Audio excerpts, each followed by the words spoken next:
to this month's seminar presented by Simply Well Seniors. I'm Jeff Turcott. This is my amazing wife, Kelly Kurtz. Yay! Yay to Jeff. Yes. The amazement of both. Thank you very much. Again, we are a husband and wife team. We are realtors, but we're different. We help seniors navigate the journey to the next place they call home. And our mascot, Rose, we actually don't know what her name is, but we nicknamed her Rose. She's so peaceful because she now has peace and she's at her next place. And so it's a wonderful, no, she's in a beautiful community. She's just downsized. She's downsized. She's happy about it. She's very happy about Moved it. into assisted living and she's happy. Right. Yes. Kelly and I are certified senior housing professionals. That is a designation for a realtor that is rather unique. There's only about 130 realtors in the United States that have this designation, and we went through significant training to have this designation, and it's been very, very helpful to us when we're working with this population. So, new this year, these seminars are being sponsored, and one of our sponsors is actually here today, and I'm so happy that Christy Livingston is here. And Tom. And Tom as well from Haywood Wakefield Commons. If you wanted to give a 30-second commercial Yeah, come on about up. Haywood Wakefield Commons. Tell us about you. Thank you so much. Kelly and Jeff, and I'm Christy Livingston. I'm the Assistant Executive Director at Haywood Wakefield Commons. Our Executive Director, Tom McMullen's in the back. We're an assisted living community in Gardner in one of the Haywood Wakefield furniture factory buildings that was redeveloped about almost 14 years ago. So we provide a home, a community for our residents with wonderful activities, programs, delicious meals, home care services like help with personal care, medication reminders, housekeeping and laundry. And we do it in a great way, but what makes us a lot different is we have a lot of affordable options for our residents. So for folks who are worried about what happens if my assets deplete, we have options where people can stay and keep their same beautiful apartment and not worry about that. So thank you for letting us be here. Yeah, thanks for being here. Appreciate that. Thanks, Christy. And we just had a client who moved out of her house and went to Haywood Wakefield Commons. So we have great experiences with them as well. And Donna, you know from working at Summit. Wakefield, one of our favorite places. Exactly. Yep, that's wonderful. Also, our sponsor this year, Next Level Studios, the folks that help us with our video Keith. taping. Keith is here with us again. He's been with us throughout all thick and thin, and he's very good at pivoting when things Yes, don't. our second year with Keith, he's great. So Next Level Studios, they're located in Fitchburg, in an old mill as well. So that's rather unique. So, as we mentioned, Simply Well Seniors is part of a proven process. What we've been busy with this past month is actually, this afternoon we're going to be meeting with a client to help assess what's the best way to get their home cleaned and then onto the market. They've already moved on, and that's our what we advocate for is move first, and then we'll help deal with what has to happen in the home, whether it's rehoming of furniture or collections. This home actually has a lot of antiques in it. It's actually an antique home, so it's a unique project for us. Yeah, it was built in 1795, so it's a really cool colonial home that we're going to help with the estate liquidation and downsizing and all of that. So it's our project for the... That's the downsizing, decluttering, and organizing part. And then Simply Well Seniors coordinating vendors. So we're going to meet with some vendors at that particular home. Last week we met with some vendors at another home to help with some trash removal. And the next step is donations. So we're helping with that this week. And then that particular home, we already have a buyer. So it's just working out great. And then we also offer, as Kelly mentioned, our Move Solutions. Kelly is a certified senior move manager, NASM certified and trained. So we can help set the apartments up when someone goes into a assisted living or a community And the clients that we're working with in Lunenburg are going to need our help when they move in June. So we're looking forward to that. But they're so ahead of it. They're blowing us away. I'm taking notes from what they're doing. It's incredible. So that's a little bit about us. So today, the topic, and we have a great panel. I'm really excited to get to them. But first, let's just kind of level set what we're talking about. And it's about solo aging and the rise of solo aging and solo agers. And we have a few in the room as well. So it's a growing trend. Some of the reasons why this trend is growing is increased life expectancy. People are just living longer and living healthy, and having some services that are available to them so they can live longer. There's a bit of a change in the family structures as well. Folks are delaying marriage. Divorce rates affect living arrangements as well. But that helps with the longevity. But also the family structures, generational living, where folks might decide to live in an in-law apartment with their children or even their grandchildren, if they had children early enough. Declining birth rates. There's fewer children. That means there's less family support in later years. We're finding that too, that folks don't have 4 or 5 kids that are around them that are helping them, with everything that they need help with. So We've had a lot of folks lately that have gotten to this phase of their life where they only have a niece or a nephew that's able to help them. They never had children. They have their siblings are older than them or have passed before them. So they're finding themselves with one distant or 2 niece or nephew. And in the last couple of ones we've had, it wasn't until the person passed away that the nephew or niece found out that they were the executor of their estate. Like they were distant enough that they were the only family member. So sometimes we're not seeing the big giant families. We're really seeing people spread out and not really prepared for what's coming next. right.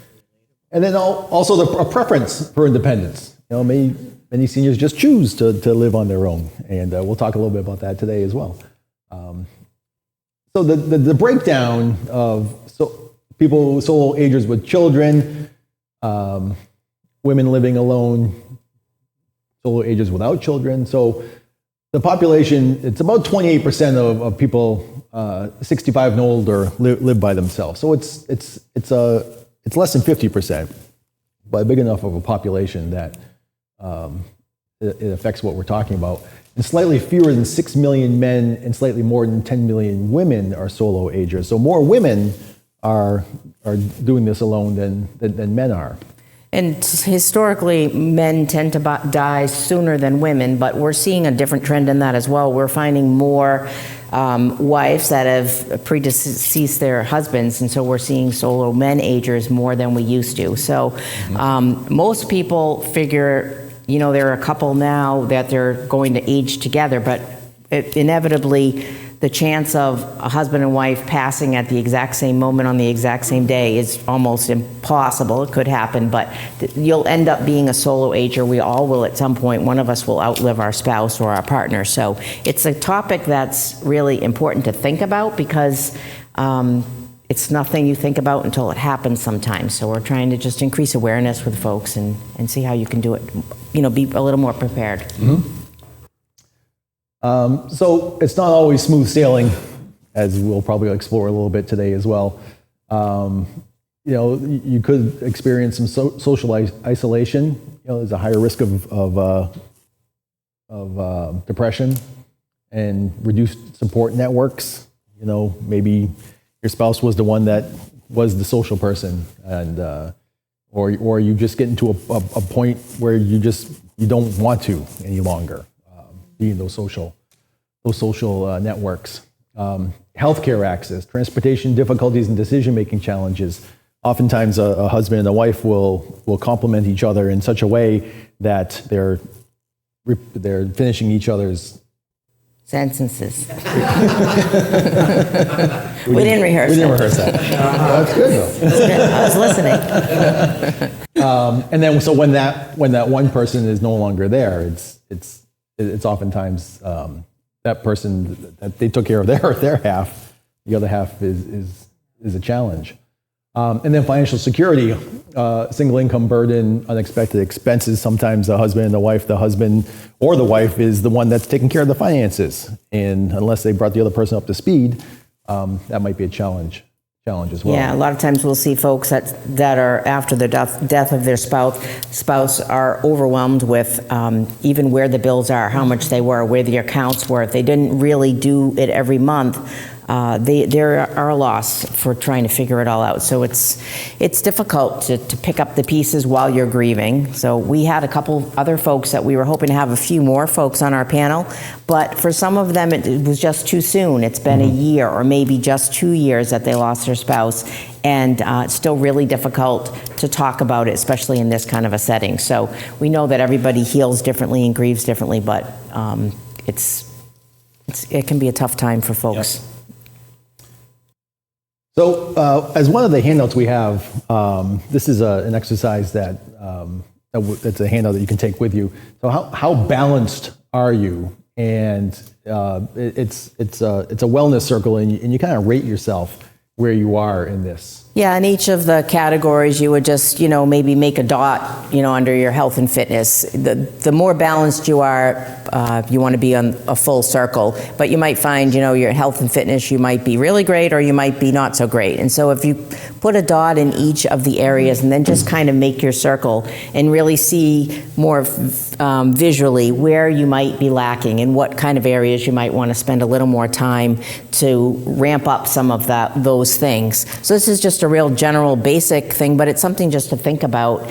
And sometimes seeing it on paper makes you, oh yeah, I really don't have my money and finances in place, or my estate planning is okay, but I still have some steps that I need to do. So just a good reminder to start maybe making some of those appointments to fill in some of those gaps. Mm-hmm. And some things that you might not think of: transportation, mobility. Does your vehicle support your mobility in the future? Is it a vehicle that maybe you have difficulty Yeah, is with it now? a two-seater convertible that's really hard to get in and out of? Or do you have, something that's a little bit higher up? Or are you stepping into a really high truck that you might not be able to get in and out of down the road? So just things to think about. Or an older car, or one that's, maybe needing a lot of repairs, to start thinking about doing some of those things. Mm-hmm. And social connections. What's the strength of your support community? Is it your church? Is it your senior center? Is it if you're living in a condo? Or an apartment? Is it the community that you're living in? We often rave about a community in our area, Brooks Pond, and it always seems like there's something going on over there. People are just loving life. It seems. There's concerts, there's bocce ball, there's a hot dog stand, there's everything you want. So does that make sense? No. Okay. So we also are real advocates of empowering solar agers. We meet people where they are. We advocate for proactive planning, and that's one of the reasons why we do these seminars and we do these talks and that kind of thing that help people to plan. We love the planner. We love working with folks that this is what I desire. Let's make a plan, and we'll help you through it. Again, the couple that we're working with that's moving, in a couple of months, they've been planning this. The Excel sheet that she has about every item in her house that's going to go someplace, and she's labeled it where it's going to go. She's that organized, and they've planned this. And we pray that they don't overdo it, and they actually get to where they're going to get, and then just sit down and relax after all this is done. We also advocate to maintain your social connections. That's very important, and we've talked about that in previous seminars as well. Yeah, well, like with the Blue Zone seminar that we did, we talked about, the importance of connecting with other people, and how having a network of like-minded people that support you is so important to your health and your overall well-being. So to maintain those, especially as you're getting older or things are changing, that who you surround yourself with is so important. Mm-hmm. And staying active. As active as you can in whatever condition you are in. you're going to say it. I know you're going to say motion is lotion. Not right now. I used to feel that way. Maybe I stole that. Just keep moving. Just keep moving and staying active. So. Now, there are resources and there's support out there as well. And these are just a few, to mention. In our area, we're very lucky to have community senior centers that are active. Some transportation services, obviously Meals on Wheels as well. But healthcare services, take a check on where your healthcare services are. Do they offer home health? Do they offer telehealth options as well? Which is convenient if you're in your home and you can get what you need just by a telehealth appointment and a referral.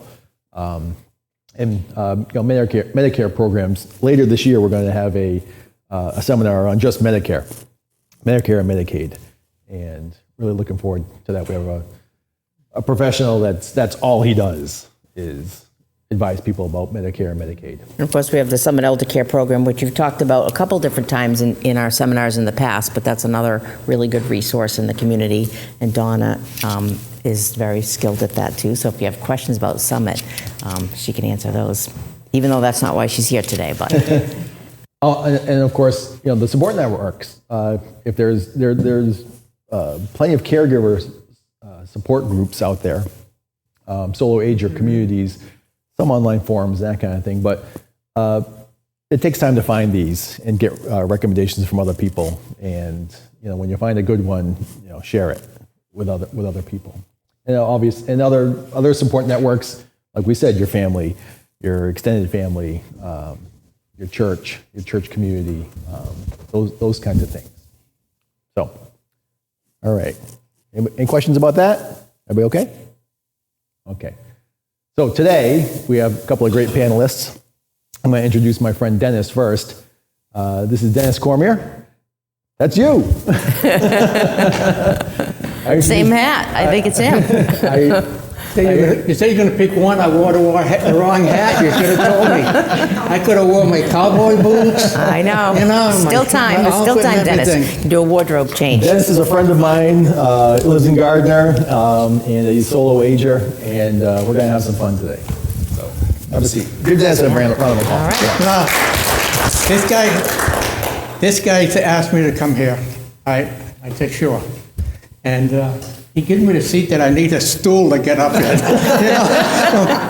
I think he probably wanted his father to come here because he could sit in it, but he turned him down. So I got me, so I'm going to get a running start. oh my God. I know, there is a little stool, a foot thing. Right, you got it? Yep. Yep. There you go. There you go. All right, you're All right. up. Good job. I'm getting dizzy. And our friend Donna Farrow Yes. is here as well. So Donna and I met probably in 2011 or so when I worked at Summit Elder Care. She's one of the first people I met there, and we had years of fun working at Summit, and we've maintained our friendship ever since. When we thought about the idea of solo aging, Donna is the very first person I thought of because she has embraced just being her independent self and doing all kinds of things without needing anyone by her side. She is the most, I don't know what the right word is, energizing, independent woman that I know. And I couldn't think of a better person to have here. So we're thrilled to have you and have you share some of your experiences with everyone here. So come on up, Donna. Love you. But so I think we'll just start. Dennis, just tell us a little bit about yourself and Well, my name is Dennis Cormier. I was born in Fitchburg. I lived all over the place, and right now I live in Gardner. And what I do now, I'm retired. I'm 82 years old, and I'm retired. I lost my wife 4 years ago. I was married 58 years. And I had a brother that used to go out on the road with me. I do music. I got a gig that I do. I call it Songs of Yesteryear. I do a lot of music from the 50s, early 50s, 40s, goes up to the early 60. After that, they can have it. You know? And somebody asked me one time if I could do Taylor Swift, and I said, well, you got the ambulance outside? You know? But I went through a period of mourning when my wife passed, and I was wondering what I was going to do. But I started doing it was just after COVID, so my brother and I were doing. How much time do I have? No, 30 seconds. Just start me. We'll get to all of this. Okay. But basically, what I do is I go to different senior centers, nursing homes, and whoever. I go to even individual houses or whatever, and I bring music to them.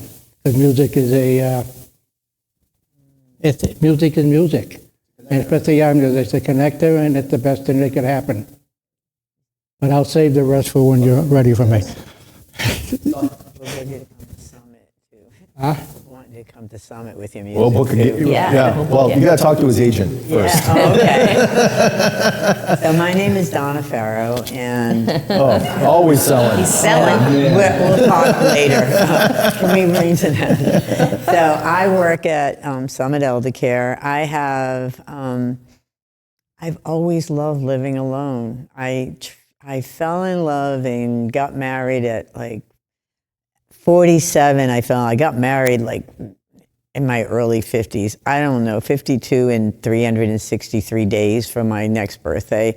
I wanted to get it before I got too old, you know. So I did think so I did get married briefly, but I say that like it was kind of like where we had a really good thing, and then when I saw it wasn't really a partnership, I just wanted to be back on my own, and I've never put anybody else in that place. I had a wonderful marriage, I had a wonderful wedding, and I had a great divorce.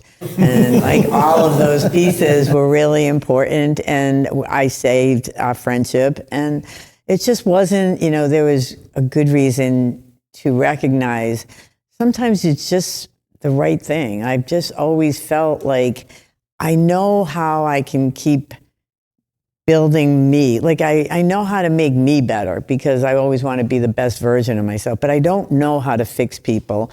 And when you try and you can't, the only thing I've always felt is the relationship that I know I'm going to my grave with is the one I build with myself.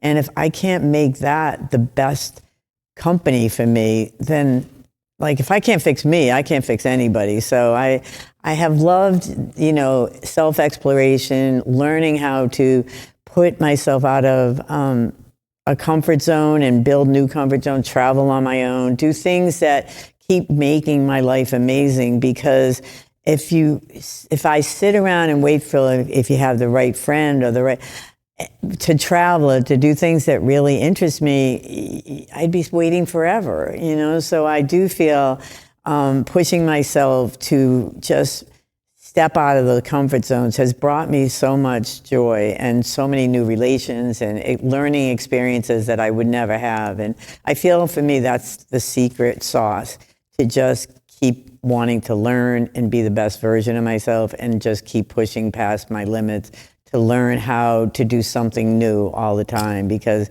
it's exciting to learn something new. It's exciting to make progress, right? So that's pretty much my story. That's awesome. So we touched a little bit about the importance of having a social network and that kind of thing. And Dennis, you and I were talking a little bit earlier about how that changed for you. Well, with me, Facebook changed. Facebook is Facebook, and I use that. But I started going to the senior centers, and I see other people performing. And it brought me back memories of my brother and I going out and doing a few gigs. So I just started knocking on doors. And if I was happy, if I get one a month, 2 a month or whatever. This year I'm up to 70 for the year. 7-0? 7-0. Wow. It's unimaginable. I have people calling me. The Summit's going to call me pretty soon. Get my cell phone. And what I do when I go out there, I meet people, and I get a little bit of money for doing that. I do get paid. No, I do get a little, I do get a little money Sorry, to do it, but I don't do it for that.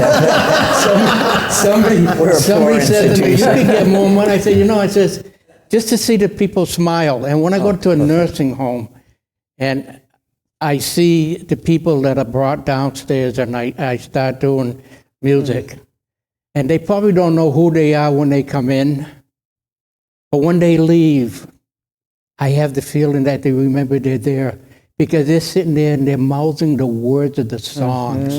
And really, be still my heart. I sometimes I got a tear. Sometimes I'll sing a song to bring back so much memory. They start crying in front of me, and I stop. You want me to stop? But that's the key. That's the key that keeps me going, and that's my social network. I go there and they get my word for it. How about you, Donna? How's your social network changed over the years? Or So I've been part of Summit Elder Care I'm on my 19th year. So a lot of my friendships are, I'm a social worker, I'm a social work manager. My team has always become friends. The people I work with, I do a lot by myself, but I do know that, a lot of the nurses I work with, we celebrate everything together. I have a group of about 8 or 10 people that we honor each other's. Now that we're old, it's really important to make sure we celebrate birthdays, and there's a whole bunch of them coming up. And, just getting together with that group of friends is so important. And then I'm a gym rat, and I have a lot of friends from my gym. It's my community in a different way. So between that community, my work community, and then I'm also do other things and support women in the community. And that's another group of people that I am very honored to be part of their lives and their journey. So I don't belong to a church per se, but I always feel like that connection, however we make connections where we feel like in the company of those people, we matter and we want to lift each other. I think that's what I feel community is. Sure. So I'm just going to kind of go off script for a second. So you're not going to surround yourself with someone that just wants to pick up the phone and whine. You know what? I'm too old to really be bored. Okay. At my job, people can whine all day long. It's what they have to offer, and I bring it. When I'm not working, I want people in my life that I feel we're all lifting each other. Life's too short to be like in my head. Like sometimes I remember when I was younger, people would go on and on about like they did. I don't like water fountain talk. I don't bring anybody down. I don't have anything bad to say about anybody. I'm annoying that way. My friends will say, can I just bitch about this person? And I'm like, if they're a really good friend, I'm like, yeah, I'm sorry, I'll shut up. Because I'm like, don't you understand? They may be going through, Yeah, right. But I do feel like the quality of my life depends on who I put in it. And first making sure I like who I am, and then making sure I grow and get stronger from the people that I have in my life. Okay. Good. So you feel like the networks that you're talking about have formed really organically based on the things, the interests that you have. You've sought out those people, and that's how you've met them over time. Yeah, I think with a lot of it. Yeah, the women at my workspace, like Cislane, like the nurses, we've been in the same. I'm more connected to we have different departments, like enrollment nurses, the outreach team, and the person that used to run that. So I have a group of women that picked me to be in this group of nurses. I think I was a token social worker, I always say, because I don't know how I got so lucky to be part of this group. And we've been together since doing annual Webster Lake events since 2012. And I was really I can either admit that I was really thrilled to be part of that group, and otherwise, picking groups that they fill my soul, And I think the other thing where a lot of elder, there's so many elder travel opportunities, even if you're alone. I use what is it called? God, it's in Boston, but it's internet. It's traveling with other women that are also traveling alone, and there's small groups, like 12 of us or 16 the most, and you go to different countries and you're with other people that I used to go with friends, but when friends are just traveling because you were asking them to and they're very insecure about, and you're always trying to make them feel like this was you're exhausted and you're not really experiencing the vacation. So when I travel with this group, I'm with people who are excited to travel, who are fiercely independent, and they wouldn't be there. And so I think like there's so many extensions of community that have really served me to find that, because I hated, when I used to travel with this group in 2016, it was all couples and then me. And one other woman who came with a couple because she was recently, widowed or divorced. And now the same group, because I've gone a lot of different places, it's so many independent women going. And some of them have husbands that don't want to travel. But now there are these travel agencies that allow you to feel like you can really be in that space without anybody and feel like you're going to have a really good time. So that was another way of expanding community that I found really helped me a lot. Wonderful. Excellent. Good. So just to shift gears a little bit, I would imagine that your community, the social networks that you have. I know last time you were with us, we talked about who's your go-to. So this, and I'll ask Dennis as well. So do you have a couple of folks that you need help with something, and who's that go-to? Is it a friend? Is it a neighbor? Is it a So I don't know if it was before I had the brain bleed when I was here, but I ended up with. So I worked, and I was working for 5 weeks, and I had a crazy headache that it wouldn't go away. I never get headaches, and I would go in, and my boss is a friend, and I'd go in and say, I don't know why I can't get rid of this headache. Well, it turned out that I had no idea. My boss and a friend, Sis, who's one of my besties, were worried about me because I started having like mental status changes. And then I just didn't show up to work one day, and that's never me. And I ended up calling my boss to talk to her in a morning meeting that I've been part of 18 years and know that that's not normal. But I was really so what happened was they called an ambulance and they got me to hospital. I wasn't even thinking of that. And at the hospital, my family was there. And I ended up, my brain had been bleeding for 5 weeks. And my boss and Sis and another woman, Elizabeth, were like the trio of people that they rallied behind me. They took care of everything, like everything related to like getting in touch with my friends, like doing the paperwork. I honestly will never forget how I was shocked. I didn't know people liked me that much. Because I'm such alone, I never needed anybody to show up. And when this happened, I was blown away at how much love and support I got. So now I consider them the people I'd go to for anything personal, but I do have, like, even my family was crazy good, I have a brother and my sister-in-law who were very supportive, but typically, I honestly don't think anything ever is going to go wrong with me, so I didn't even see that, the headache could have been something bigger. I tried to find out more, but, so I guess when you say that, I think now I think I have one friend that I would go to first, and she would be the go-to person. But I do feel like there's a host of others that would be there because I learned that I'm likable. So now I'm very happy in case something bad happens. Dennis, how about you? Well, it's a little different than yours because I don't take anything serious. If I'm sick, I'm sick.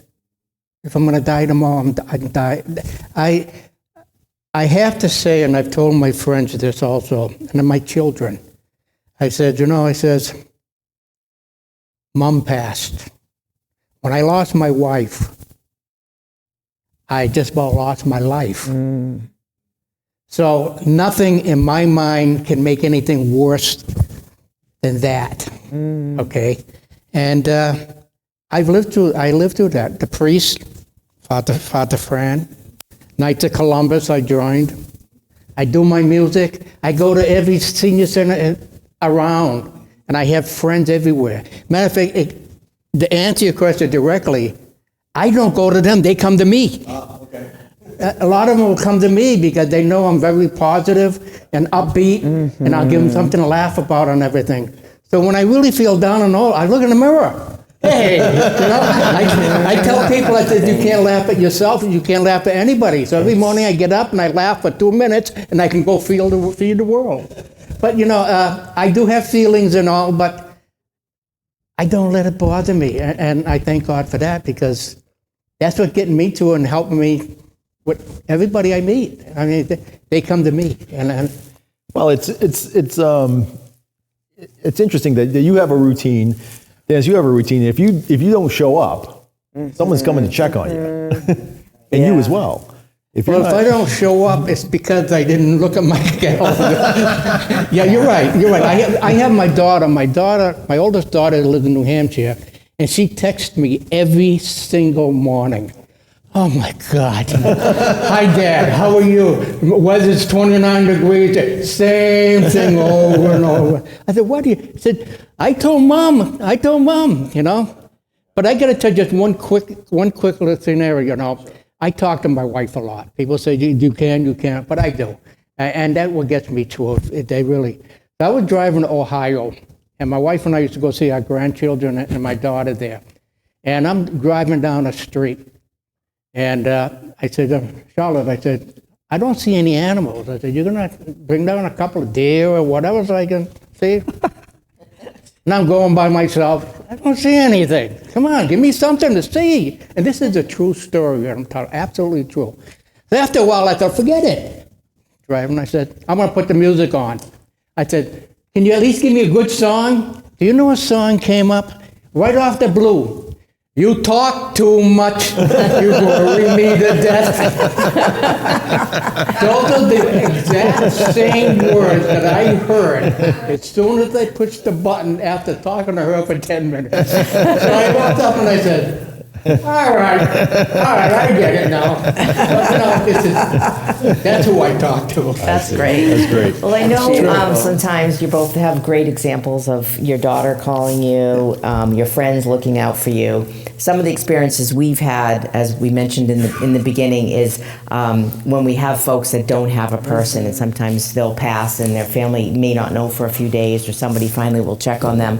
But one gentleman we just had, he usually would go to Sunday dinner at his sister's house every Sunday. And after he didn't show up, by early afternoon, she was calling, looking for him, and realized something was probably wrong. And he had passed. And so she called the police and then called a nephew, and he came, but to find him having passed. So it's always good to have somebody as your person that, or at least emergency contact somewhere that people can find your next available kin to call. Or a lot of times we'll see the paperwork that people will hang on their refrigerator. It's usually a pink, what they call a MOLST form, and it has emergency information so that if the fire department or the police department had to come in, they have somewhere to know right away to call and to know information about you. So those are things that are important to have in your home, or at least on your phone too. There's something called ICE. It's emergency contact information, and you can set up a responsible person in your phone, and anybody can access this by hitting the ICE button or putting ICE into your phone. It will pop up that emergency contact person. So some things like that are good to just have in place, because none of us plan on today's the day, but we never know. And even, with the crazy drivers out there, even an accident, something like that. It's always good to have some information that somebody can contact, if needed. This house that we're working on right now, this gentleman had, we found in the closet, he had a go bag. That's what it was labeled, go bag. And he had in that, a change of clothes, some socks, some other things. And he also had in a kind of an isolated place out right by the door, we found an envelope of money and his Medicaid card, Medicare card. Yeah. So it almost looked like if the ambulance had to be called, or if he called the ambulance, he had his go bag and he had the payment for it. But he never used it. Yeah. But his family didn't know that it was there either. We found it and gave it to the nephew. But if it's okay to have that information, but if no one knows where your envelope and your card is, then they might not find it. And it wasn't just hanging by the door; it was hidden in between a couple layers of curtains and things. So we happened to find it. But it's just an example of to be independent is wonderful, but to also make sure that there's somebody that you can call. We have had in the past, if folks that have been here before, some of the care managers. We had Bonnie Reynolds and we had Angela Ashton, who are both care managers, and they can act as that person for you. So if you really don't have a person or a person that you want to, some people feel like they're burdening somebody to be their responsible person, you can have a relationship with somebody that will act on your behalf for medical decisions and things like that. So that's a topic for another day, but it's just something else to consider. So even at Summit, we have people that have nobody, and nobody to be their healthcare proxy, nobody to put on their contact list, and it's so sad. I always feel so grateful that that's my story. I go to work and get inspired all the time about being grateful for the things that where some people are so, they may have kids that are no longer in their lives. When you would talk about kids, sometimes people have 3 and 4 kids, and all of them are, for whatever reasons, not involved, and they're just on their own and very, very broken. So it's good to hear about those, the people that can be that care representative, because we never know how to do that because we can't be in that space. Sure. And they can serve as neutral people too. Sometimes when people are grieving, if in an emergency situation, it's good to have someone who can be neutral and act on your behalf. So, Dawn, I know you have a lot of experience and knowledge about the healthcare system and how to navigate it and that kind of thing. Dennis, I'll just ask you: how have you navigated it? Have you felt it? Have you felt it's difficult? Have you needed to, Well, my health itself is. You're feeling good. It's good. I'm 82 years old. The only thing it is, I used to be 5'6", and I'm down to 5'4", and I'm not leaving this world until I get on a. You opened the floor for me. I went to the doctor the other day, and I got on a scale. I said, "What's it look like, Doc?" He said, "You look like you should be about 7'4". This is what I do. I'm not serious. Did you really go to the doctor the other day? Huh? Did you really go to the doctor the other day? Yeah, but I told his nurse that. He didn't. He wouldn't listen to me. Oh, okay. But that's the way I am. I think, and I'm going to pat myself on the back, and I don't usually do that. I think my attitude, and Jeff, you guys are suing. My attitude is what's also getting me through, because I don't let anything bother me. I could break my arm today, and I said, well, I got one left. I can start doing something with that one. And it all goes back, really, all goes back to when I lost everything then, and there's nothing to replace it. So no matter what happens to me, I'm good with it. I tell my kids, don't feel sorry for me. Be happy for me, because that's where I am. Well, it certainly could be the other way around. We've seen folks that with the loss of a spouse, then they go into hibernation. Yeah, you're right. And the kids. I tell people, and I mentioned it to Jeff the other day, and I wrote it down here. Thanks for giving me a chance to say it here. Well, you can stop working and retire, but don't stop living. When you stop working, remember, don't stop living. When you lose something close to you, don't stop. There's always something there for you. And I look for that no matter who I talk to. That's why they come and they talk about this, about that, you know. It's attitude. It's all like you said, you feel it. You're with the people that I see every day too. And I feel it. And I'm grateful. I'm grateful I'm here to be able to help them. Because they're helping me, they sure are. The only thing I could add about healthcare is, you know, working in this field and seeing how many people, like there's people that are in their 80s and they're trying to get on Mass Health and the application is daunting. I can't even imagine, because it takes us with professionals that just do Mass Health applications. It can take over a month and a half, or even sometimes longer, depending on the complexity of their financial portfolio. I can't imagine this 25-page application, like somebody who doesn't have any background in healthcare trying to navigate through like the documents, and then you get these RFIs where you submit it and they want a bank statement from an account you might have closed 30 years ago in Florida. And people are just, and I always think that for us, we have this great program where we do this for people. But I wish there were more like private case management, because people really don't know how to get the insurance that is so much their right to have unless they have somebody that, you know, and thank God for like elder services and all of the groups that work with people, but there's so many people that are still left in the lurch because they're not really looking for that until there's a crisis and somebody ends up in the hospital, and then like the social worker gets involved or the nurse.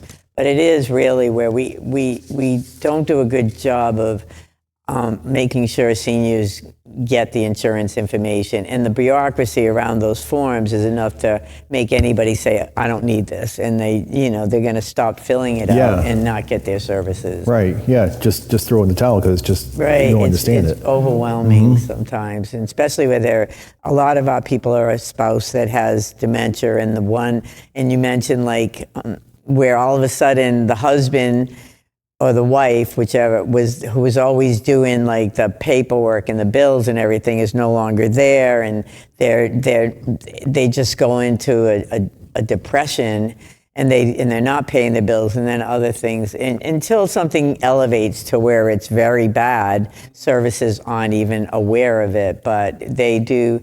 You know, we had a guy that used to come to my caregiver support group, and he would say, you know, his wife had dementia, and he goes, I used to go to doctor's office and I love reading the sport magazines. Now I'm trying to steal the housekeeping recipes for like how to make dinner. And it really is a metaphoric for how like the shift, and now all of a sudden you're desperate to understand the new role you have, whether it's a caregiver for somebody that can't care for themselves until they pass, and then it's solo living. So there's a lot of ways people come to living solo. But I think, like Dennis said, positivity and belief in yourself, and every time you see yourself overcoming a hurdle you couldn't imagine, it's like a blessing. You're like, it's so liberating, you know, and you think, wow, I have more in there than I ever imagined, you know, right? Yeah, it's great.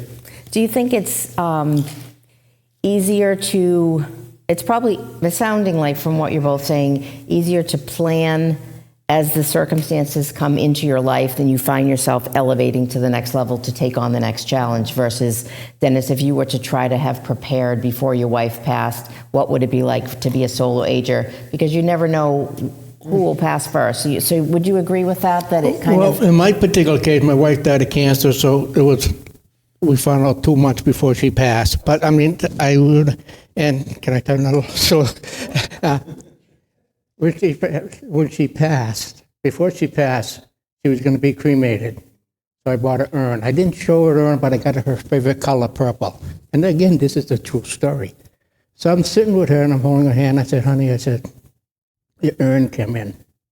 She said, oh, okay. I said, I said, it's big enough for both of us.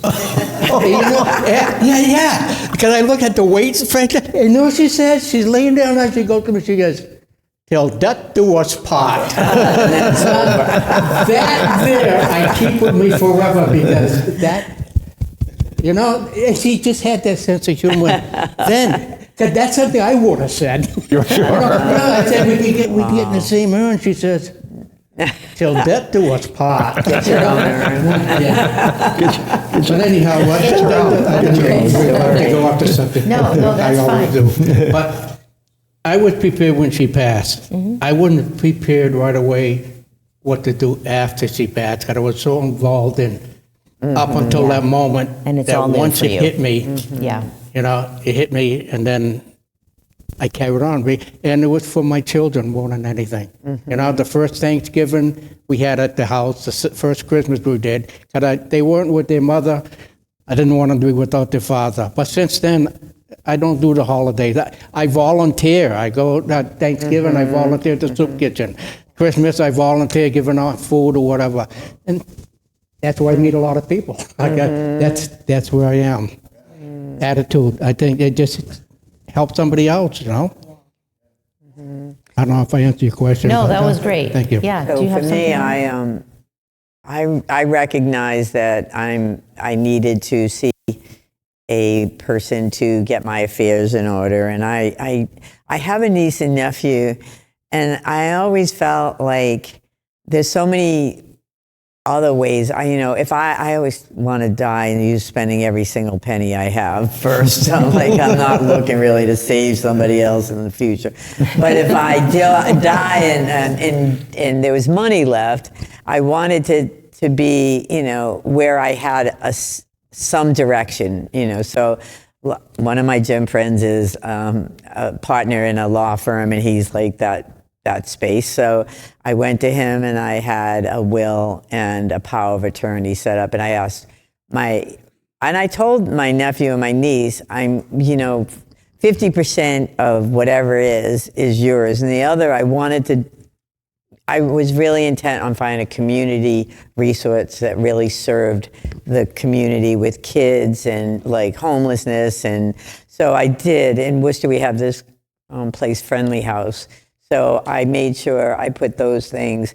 That was prior to me thinking I'd ever have a brain bleed and almost die like that. Right. I thought, wow, that was really good planning, Give myself a lot of credit there.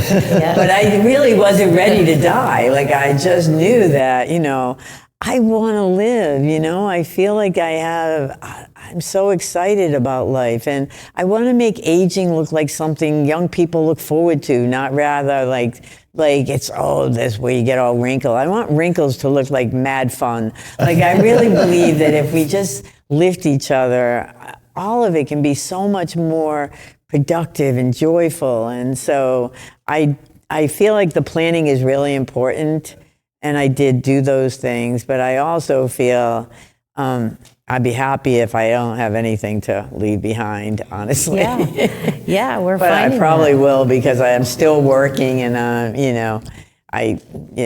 who knows? But it's really important to plan, and if you don't have people, I don't have kids, so my first thought was trying to help somebody in the community. So Yeah. Yeah, but what you said there, you want younger people to look and say, "I can't wait." yeah, Look at all the, that may be a lofty goal, but I feel like at the gym, young girls come up to me all the time and they say, "You inspire me so much." I'm like, I'm here to inspire me, but also to let you see you can never stop making yourself the most important thing, because when you feel you're the most important person in the world, you have so much space to make everybody else important. It's if I didn't feel so much so good about myself, it's then what can I do to feel that? Always realizing that, keep in check with what I can do to lift myself. Because because I am a therapist, my one graduate teacher really changed my life. And she said, you can't take anybody any further than you're willing to go in your own life.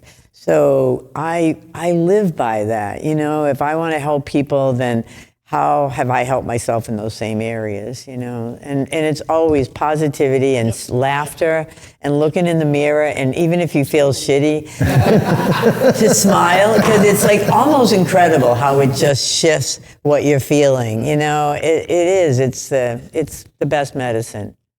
Emotion is the best. One quick thing, you know, a lot of times I get up, and I said it today, so I'm 82 years old. People say, you don't look 82. And I don't do it to brag or anything, except the reason I tell people my age is because I want you people to know that if you reach this age, you can go on living. You can go and do what you want to do. You know, my ministry is doing things for the elderly, you know, which is us. You know, and I'm following through on it. Every day I feel younger and younger, and I'm going, you know.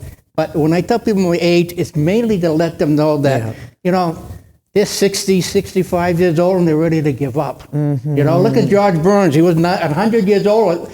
Willie Nelson, 98 years old, he's still doing gigs. You know, that's what inspires me. Yeah, and, you know, really, you see, it's how the other people react when you see them, you know. And I think that's absolutely what I feel.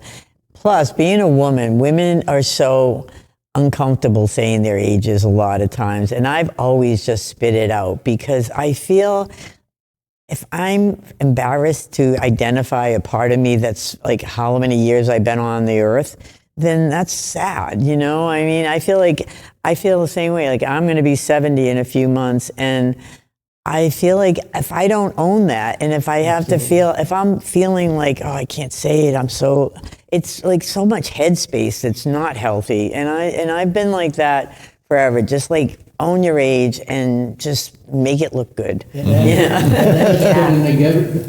Negative in your life when you think that way.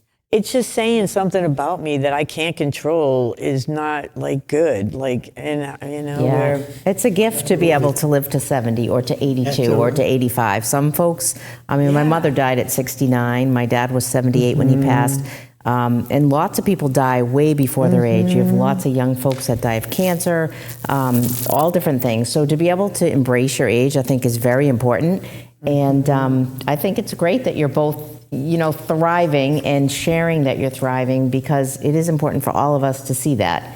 And I know a lot of women, especially like you said, will look in the mirror and say, oh, I've got wrinkles, or I know myself personally, I'm struggling with, do I stop coloring my hair, or should I just let it go gray? But the thought of the big stripe for a year is putting me back to, all right, I'll make one more appointment, maybe next month. I don't mind the wrinkles. what happened to it? What I mind.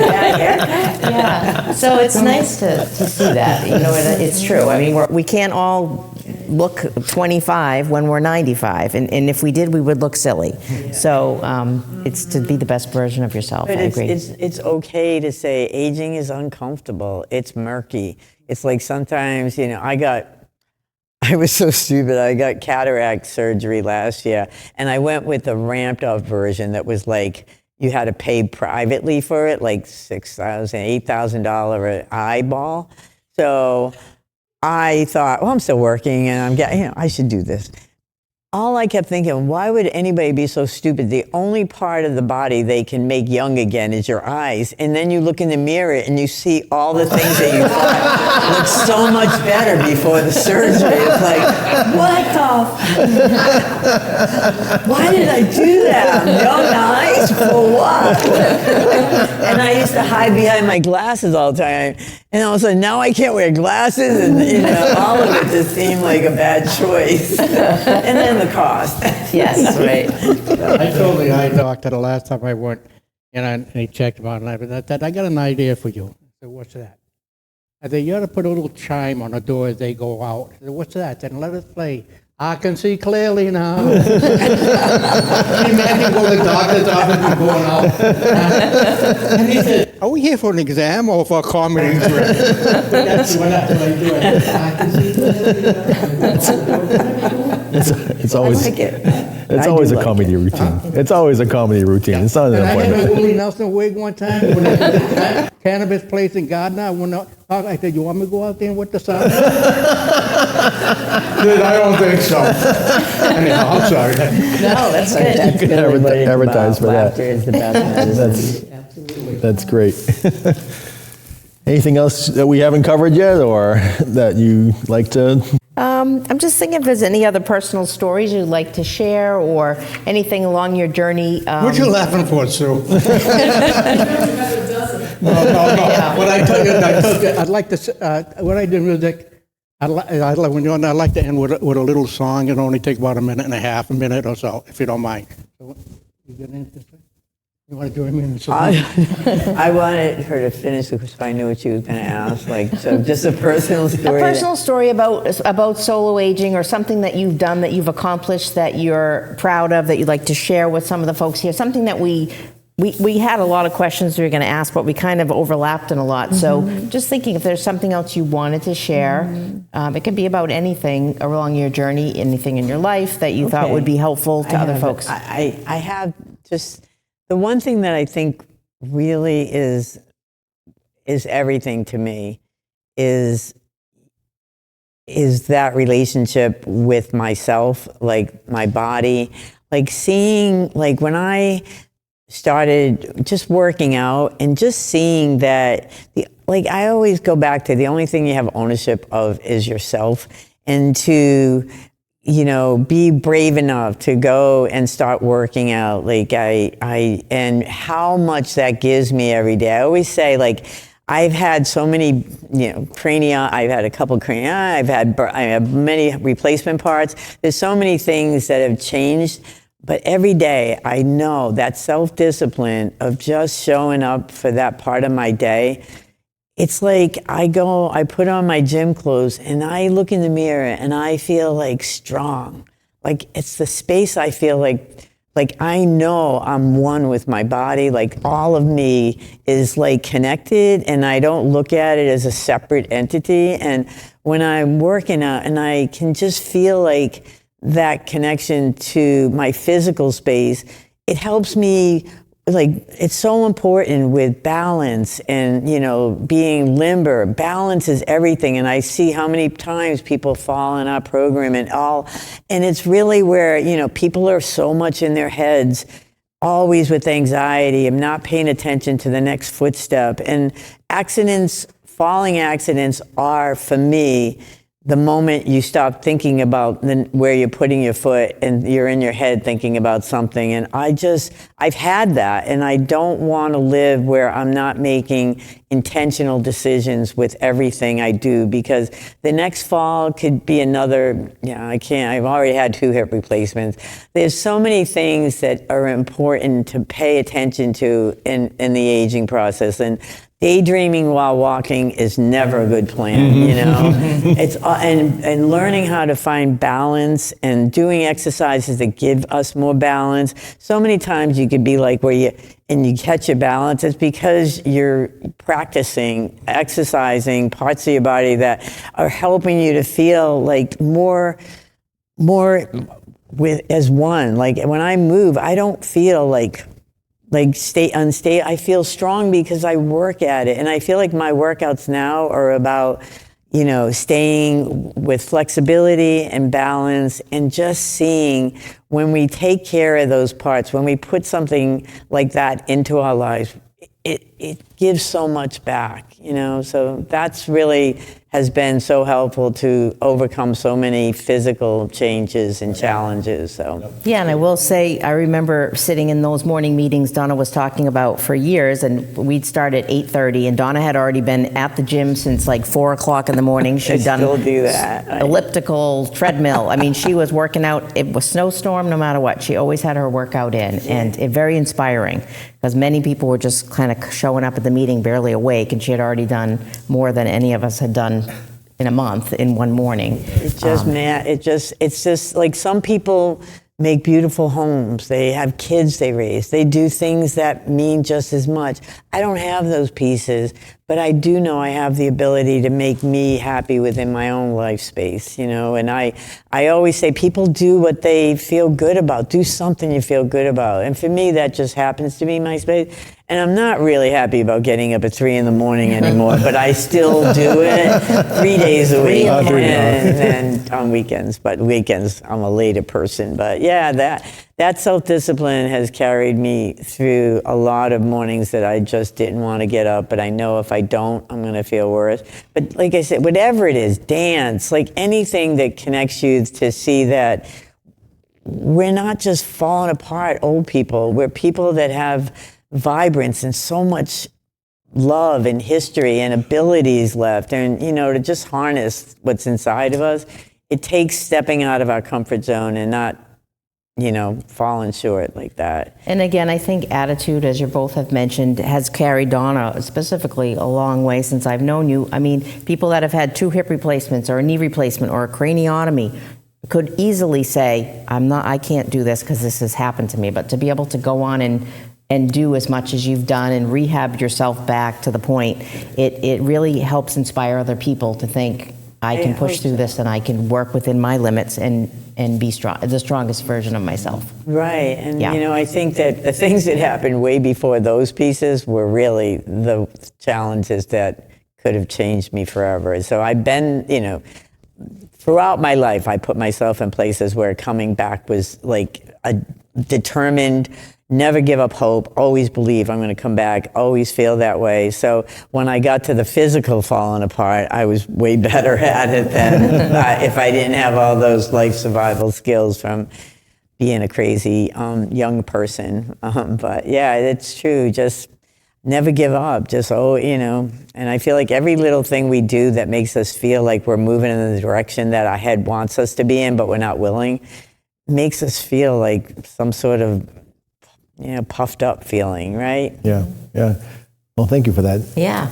So Dennis, I know that you had a final thought That is here. a final And song. Son's gonna do my song. I love that you know, because music does pull out certain things in the memory. It you know? does. I go to memory cafes, and you have them there. Yeah.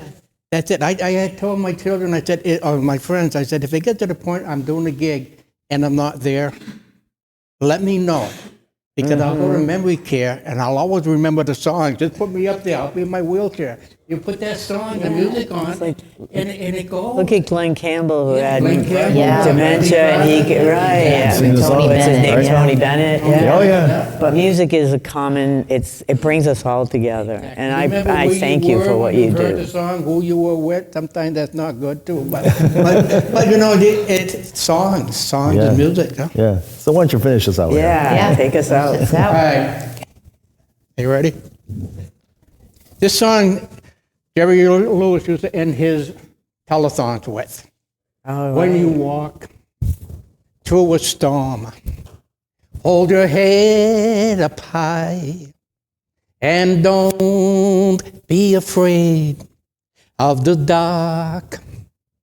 At the end of the storm is a golden sky and a sweet silver song of the lark. Walk on through the wind, walk on through the rain, though your dreams be tossed and blown. Walk on with hope in your heart, and you'll never walk alone. No, you'll never, ever walk alone. Wow. That's beautiful. I'd like to sing a song, only kidding. No, you just Anybody else like to sing? Does anyone have any questions for either Donna Yeah. or Dennis, or you can ask them in front of everyone, or you can meet them afterwards? Good. So I want to really thank you so much for coming today. Yeah, I this so was fun. appreciate that. That was so much fun. Thank you. It was great. I know I wanted to let everyone know that next month we're going to be having a seminar. We're going to repeat one that we did from last year. We're going to have an estate planning attorney, a CPA, and a financial planner here with us. So certainly tell your friends. Thank you very much, everybody, and we hope to see you next month. Thank you for doing Yeah, that. Donna. thank you so Thank you much. for these seminars. They're so helpful. Well, bring your friends. We need more folks to come.